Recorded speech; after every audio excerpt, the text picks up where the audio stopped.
आप सभी को यह पता होगा कि जीवित रहने के लिए भोजन की आवश्यकता होती है, और हमें ये भी पता है कि जो हम भोजन खाते हैं उसमें सब तरह के पदार्थ होते हैं, कार्बोहाइड्रेट, प्रोटीन, वसा, विटामिन, खनिज, सब ये सब पदार्थ होते हैं। ये सब क्या है, न्यूट्रिशन यानी ये पोषक है जो हमारे शरीर के लिए क्या है, बहुत ही ज़्यादा आवश्यक होते हैं।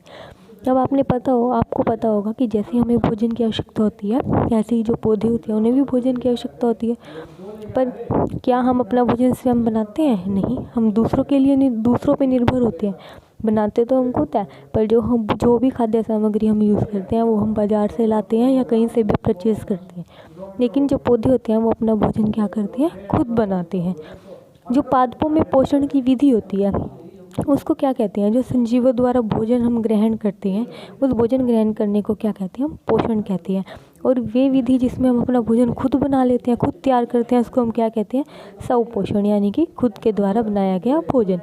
अब ऐसे पादपों को क्या कहेंगे? स्वपोषी, जो अपना भोजन क्या करेंगे? खुद बनाएंगे, खुद अपना पोषण करेंगे।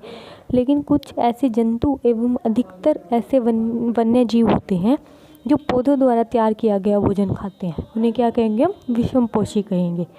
अब देखो, आपको पता होगा कि जो खाद्य पदार्थ होते हैं उनकी फैक्ट्रीज होती है। खाद्य पदार्थ जब खेत में उगते हैं उसके बाद फैक्ट्रियों में आते हैं, फिर हमारे तक पहुंचते हैं। अब जो पौधे होते हैं उनके अंदर एक प्रक्रिया होती है, प्रकाश संश्लेषण की प्रक्रिया। प्रकाश संश्लेषण की प्रक्रिया क्या होती है? जो देखो हमारे पौधे होते हैं उनकी जो जड़ होती है वो मिट्टी में होती है। हम पौधे को रोज़ पानी भी देते हैं, तो वो क्या करती हैं, जो उनकी जड़ होती है वो वहाँ से जल ले लेती है, और जो खनिज पदार्थ होते हैं वो सब ले लेती है।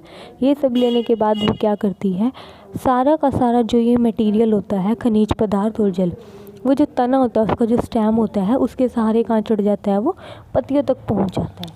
पत्तियों तक पहुँचने के बाद क्या होता है, जो हमारी पत्ती होती है उसके अंदर छोटे छोटे क्या होते हैं, रंध्र, यानी कि टाइनी पोर्स होते हैं, जिससे जो हमारी हवा में उपस्थित कार्बन डाइऑक्साइड गैस होती है वो उन पौधों के अंदर चली जाती है। लीव्स की सहायता से पौधों के अंदर चली जाती है, और ऐसे छिद्रों को क्या कहते हैं, हम रंध्र कहते हैं, जिनके द्वारा क्या है, कार्बन डाइऑक्साइड अंदर जाती है।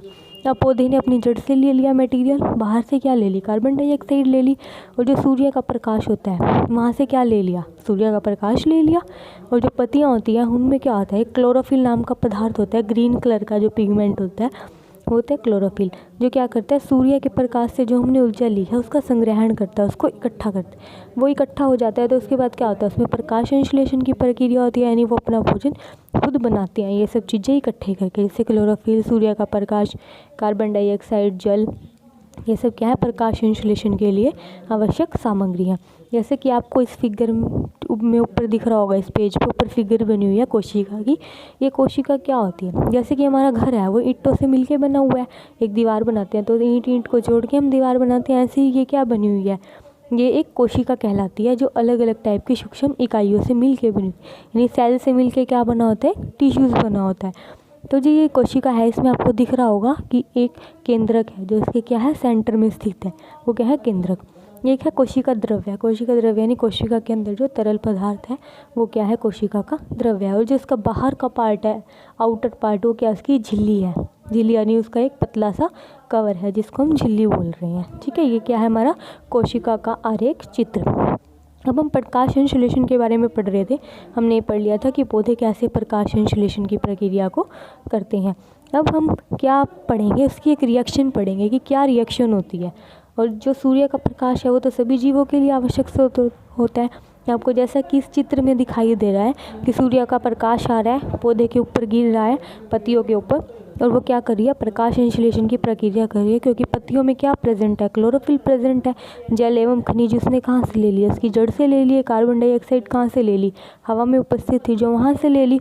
उन सब चीज़ों को मिला के क्या हो गया, प्रकाश संश्लेषण की प्रक्रिया हो गई। जो पत्ता है उसके बारे में दिखाया गया है कि उसके बीच में रंध्र होते हैं, उसकी द्वार कोशिकाएँ होती हैं, ये सब क्या है, पत्ते के अंदर प्रेजेंट होता है, जिससे वो अपने अंदर क्या, कार्बन डाइऑक्साइड गैस वगैरह ये सब चीज़ें अपने अंदर ले लेता है। कार्बन डाइऑक्साइड और जल वो दोनों मिलके क्या बनाते हैं, कार्बोहाइड्रेट और ऑक्सीजन बनाते हैं।